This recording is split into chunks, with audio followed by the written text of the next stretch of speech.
Welcome to Key Conversations, a Making It in the Music Business podcast. My goal for this podcast is to help you learn from these conversations with both experts and working musicians and serve as a guide to assist your career in the process. I'm your host, Cheryl B. Engelhardt. Let's get going.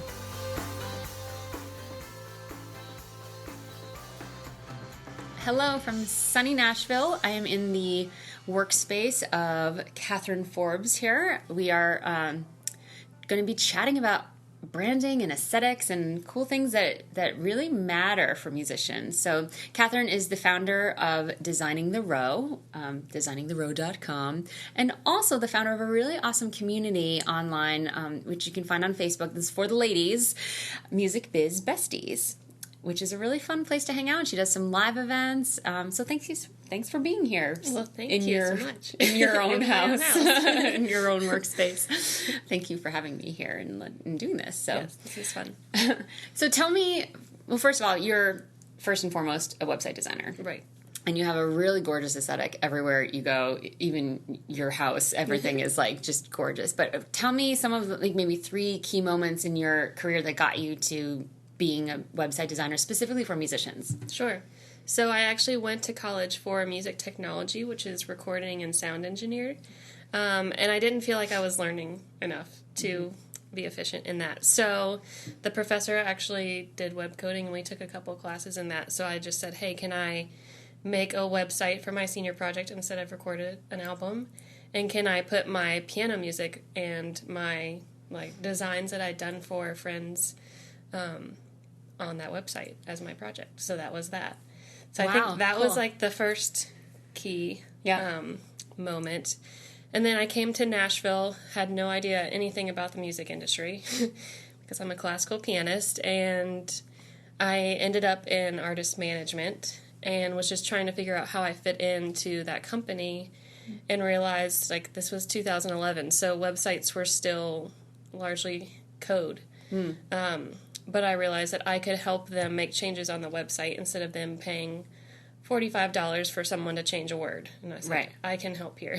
Yeah. So that was, I guess, the second part where I realized that this might be a thing for me. Yeah. And then the third was when I started working full-time at that management company, my first job was to find a website company to do a rebrand, and I included myself in that list, and the rest is history. Awesome. That's amazing. And now you've got you've done dozens and dozens and like 50, 60, 70, 80. I think a it's lot. Between 50 and 60 now, yeah. Amazing. Websites that are all gorgeous and functional and easy to update, all those things.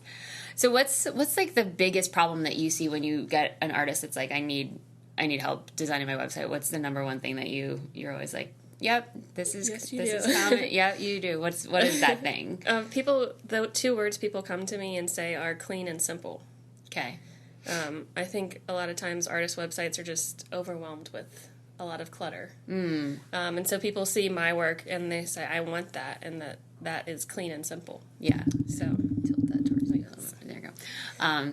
Yeah, because that's your look. That's my thing. Yeah, it is clean and simple. And I think that makes it easier for someone who's visiting the website to navigate it and find the stuff that you really want them to find. Right. So that's awesome. Okay, clean and simple. Lacking cleanliness. Cleanliness. No dirty websites. What else? What else do you see that is fairly common when someone's trying to do their own? They don't know what to feature. So I always ask people, well, what do you want visitors to take action on? So if you have a homepage that has everything on it, what do you want people to look at? Yeah. Like they're probably going to end up just looking at your Twitter feed and forgetting that you have a tour or a new album because you've just put everything on it. So yeah, I always say, what is your main goal? And if you don't have one, then make it your email signups. Yeah. That's great. Yeah. So how can you tell people about what you're doing and make them take action on it? I love that. Yeah. I love that. How do you incorporate social media into their website aesthetic? Is that something that is of concern with you? If you design this gorgeous website, but then their social media headers like tie-dye colors or something like super dated and it's not their brand at all, how do you do work in that realm connecting those dots? Yeah, some of my packages include social media graphics so that everything online can look nice. Match up. Do you see Yes. that that's a common problem as well, just like misalignment? Yeah, and I think one easy thing that everyone can do, like right now, is just go to all your social channels and make your default picture the same. Because if you have a black and white on one, or this nice colorful one on another, and a live shot on another, someone might be confused, like, oh, I don't know if this is the same person. But if it's the same picture all across, it's very recognizable without even thinking. Yeah, and then there's that familiarity, which, really feeds into the relationship, someone feeling like they're getting to know you because they are like, yes, I'm sure about this. Right. And yeah, that makes a lot of sense. Yes. How do you decide what colors to use for a particular artist or band, or in fonts? Like, how do you decide the creative if they don't know? If they don't know, I always start with what it's going to look like before I even go into laying out a website. What do you mean? What it's what the colors are, what the photos are, what the fonts are, before I even try to lay it all out. Got it. Yep. So I figure out colors by the pictures. I always require pretty much that people have a nice photo shoot done, a professional photo shoot, and I pull colors from that because then it ties everything together. I love that. Yeah. Like a color picker, you actually get like a hex code, which is a 6-digit code that can become like your brand color. Yeah, and then you see that everywhere, and instead of just being like red, and then you have like a maroon, and then you have a bright red, and I've seen websites where like, no, my theme is red, but there's like 9 different colors there, and it looks really unprofessional versus like the exact code that becomes yours every time. Yeah, and you memorize like mine. I was gonna say I have my 15 B9 B2 is that's the teal you see on my music website, on my In the Key of Success stuff, and it's a little bit everywhere. It's not like overwhelming, but it's consistent on everything. Not like oh, I'm using Canva for this, so I'll just eyeball it here and Photoshop on this, so like this looks right, and then the website's a different one. Yeah. Canva. I'll put this in the show notes along with your websites and everything. Canva.com is I'm a Photoshop person, but once I discovered Canva, I think I've opened my Photoshop like twice in the past year because I just love Canva. It's so easy to make graphics that are the exact size for Facebook or whatever you want, and they have really great assets like photos and graphics and things like that. It's really... I even have an Adobe Creative Cloud account, and I use Canva more often because I can do it on my desktop and then pick up my laptop and go to Starbucks and pick up right where I left off. Yeah, that's cool. Yeah. That's really cool. What other tools do you use when you're designing? Mostly Photoshop, Illustrator, and Canva. Photoshop, Illustrator. And then if you want to upload your photo shoot photos and pick your hex codes like you were talking about, just go to color.adobe.com. Or adobe.color.com. I'll have to look it up. We'll figure that out. It will be in the show notes, the right one. And it'll come up. It picks like 5 different moods for you. So you upload your photo, and it's like, here's colorfuls, and here's bright, and here's dark and moody, and yeah. I love that. Yeah, so it's like, really fun. The brooding songwriter can choose that, and like the bright, happy band can choose it. Ooh, that's awesome. I'm gonna. So if you don't know what you're doing, then there's tools out there to help you. Yeah, that's really awesome. And you. Yes. Great. So what about like overall aesthetic? Like when you take a step back and you look at the website, like what are you usually trying to communicate besides like the action that you want them to take? Like how can you decide, like based on those color things, right? Like if there's a moody, or do you listen to people's music to sort of decide the overall feel, in addition to the action? Like what's that process like for you? Yeah, so I'll listen to music if it's available.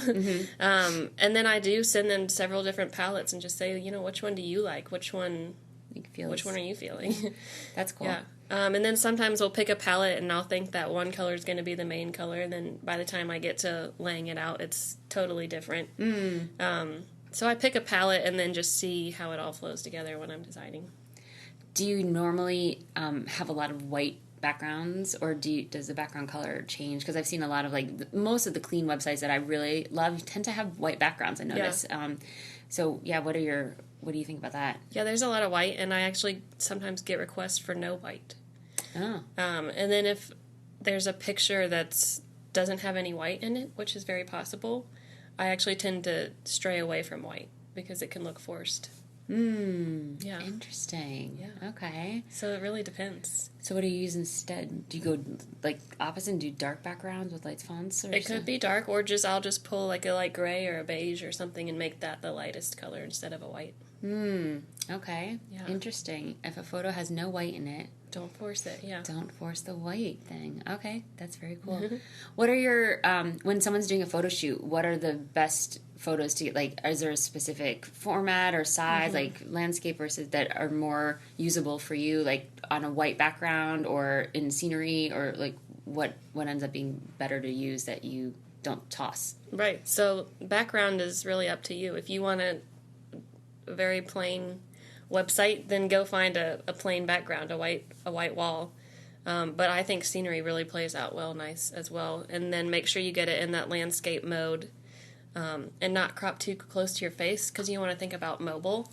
When you're cropping to mobile, it's going to take that wide image and then crop it to tall. So if you have your whole face taking up the whole image, then all of a sudden, like, all we're going to be looking at is your nose. Great. Yes. Note to self, nose to self. Yes, nose to self. Nose to self. Landscape, not too cropped in my face. Great. Which is also good for, like, Facebook headers and Twitter headers. Yep. Yeah, instead of stretching out the portrait. Right. Right? Yeah. Portrait size. Yeah, that's actually really helpful. I'm kind of thinking like, I wonder what my photos are looking like on mobile now. Dun, dun, dun.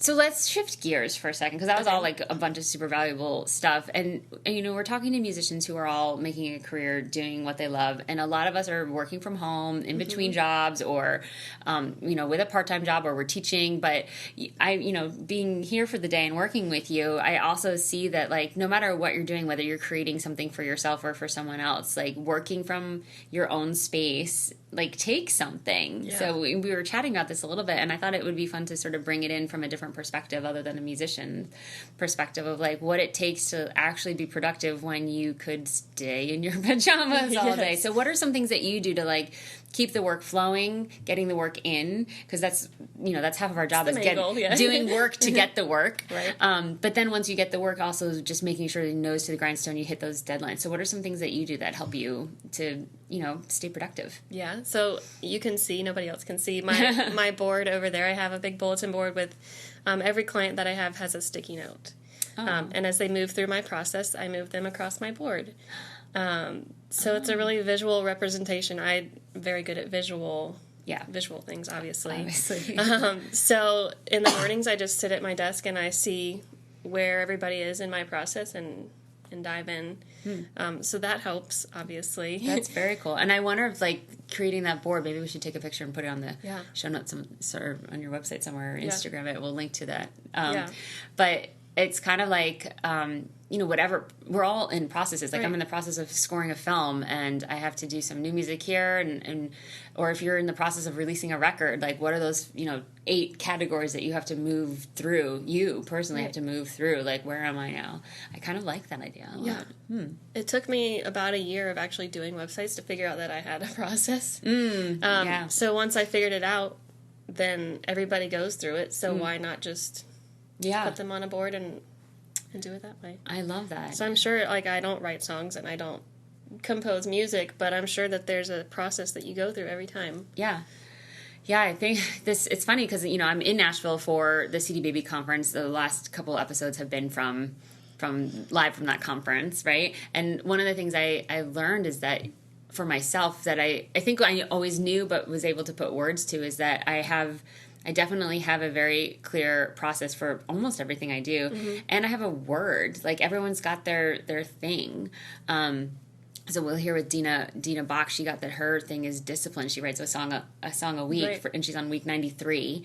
And she's like, I do this thing, like, why aren't people, like, latching onto it? And I was like, well, who do you need to be? Like, what do you need to have as a character trait so that you get that result? And she's like, discipline. And, like, she's like, oh, that's the thing. That's the conversation. That's the value. Right. And mine is communication. So what is yours for your business, your aesthetic, your processes? Do you have one? I think it's probably organization. Okay. Yeah. Oh, I get that. Yes. I get that. I'm looking around her room. Organization. And, like, what do you get when organization is present? Like, what's the benefit of having that be your value?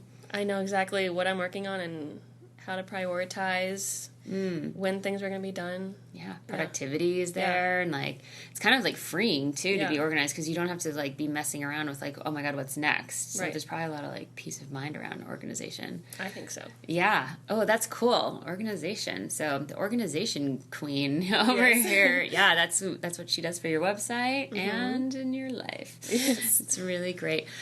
So for those of you that are watching this, these are some gorgeous books. I'm going to pull out my favorite one that Catherine's designed, separate from the website stuff. It's just beautifully designed. It's the tour manager, and it's literally everything you need on any given day. It's undated, so you write in the venue or the festival, the load and address, all this stuff, the announcements, when the sales dates, the contact, hotel lodging, the guarantee, the dues, the dues, like what is due? The day of shows. The day of shows. Like what they owe you, DOS, what they owe you, the merch sales. Like, on one page, all of the data you could possibly ever want for a tour. And I am trying to figure out how I can sell these to all of you guys. But right now they're on her website, designingtheroad.com, and I think they're beautiful. They're on Amazon, and I think I wish I had this when I was touring. I actually want to go on tour so I could. I want to go on tour just so I could use this book. So this is really cool. I mean, they're just beautifully designed because Catherine, obviously, you have such a beautiful design, but you also have this background in artist management, and you've created a community of musicians. So you kind of know what it takes to like be organized. Right. It says it right there on the front. The 12-week daily planner designed to keep you organized on the road. Guys, it's amazing. Tell us a little bit, before we finish up, tell us a little bit about Music Biz Besties. Sure. So Music Biz Besties started off as a Facebook group when I was starting my business. And I thought it would be like a mastermind so I could find people to do like what we've been doing today, just bounce ideas off each other and just have a community of people doing their own thing. Sure. And then the first week it turned into about 300 people. And now, how did it? Because everybody else wanted it, I guess. And how did you decide that it was just going to be for females, or did that just happen organically? That was on purpose. Yeah. Okay, gotcha. I mean, the name Music Biz Besties is about as girly as it gets. Besties. Yeah, it's pretty girly. Yeah, but it's great. Yeah, it's great. And now we're almost to 4,000 people in 2 years. So it's a online community with people all over the world. But I do a lot of live events here in Nashville. There's a monthly songwriter series that you can come to, and then online there's a job forum, there's a blog, there's a directory. So it's basically just my way of connecting everybody. That's awesome. Yeah, we had a Music Biz Besties lunch this week where I met a bunch of amazing women, and luckily you allowed them to bring their spouses and boyfriends and the dude that they manage or whatever. So dudes are allowed. Dudes are allowed. It is catered to the ladies. Yes. The girl that I host the songwriter series with, Tori Martin, she moved to Nashville about a year ago, and I'll remember the first time she came to one of the meetups, she brought her husband. Yeah. And so it was like this group of like 12 girls at this like cute cabana place, and then her husband was sitting there like, oh. Hey guys. Hey gals. And she was like, I just invited him to the group. I was like, oh, it doesn't work like that. That's not how it works. That's okay. But no, he's been great, and he helps us do lots of things. That's awesome. It's nice to know that there's a place where you just don't need to, you don't need to worry about anything that a female might worry about. Not that I'm in a lot of different musicians groups, and I rarely come across people being jerks, because I feel like that we are all in it together. And I mean, my group in the Keep Success on Facebook is definitely like a place to practice pitching. So like pitching is welcome and promoting is welcome, as long as it's done in a way that you might get feedback and you're not just sharing a link. So I feel like you create the group that you want to be a part of, and like that's something I've always wanted, was like, I want a place to practice pitching, but so many groups are like, no promotion, no links, no. So if and there's a lot of entrepreneurs and web designers and dudes doing this, so it's nice to sort of have a place for females. Not that it's a web designing group, it is a musician group, right? But that's really awesome. So nice job growing that, so crazy. So where do you hang out on the internet? I already said designingtheroad.com to get your books and see all your gorgeous aesthetic and all the stuff that you create, but where else are you on social? So my Facebook group is Music Biz Besties for the ladies. But other than that, Designing the Row and Music Biz Besties on Instagram and Twitter and... What's your favorite platform? Instagram. Yeah. Yeah, me too. It's becoming my favorite for sure. Even though, like, my Facebook group is my favorite thing, but... Yeah. Then, Instagram. Yeah. Gotcha. All right. So Designing the Row and Music Biz Besties all over the place. We'll put all these links that we talked about in the show notes. And thanks so much for taking the time and doing this with me. This was fun.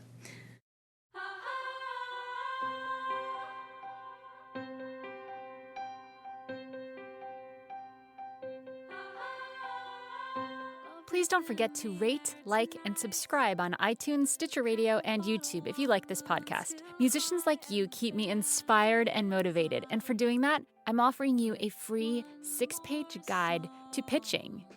This guide will unlock the keys to priming your pitch, where you can get started getting a yes when you pitch anything to anyone. Grab it at inthekey.co/prime. Thank you for listening, and I'll see you next time on Key Conversations.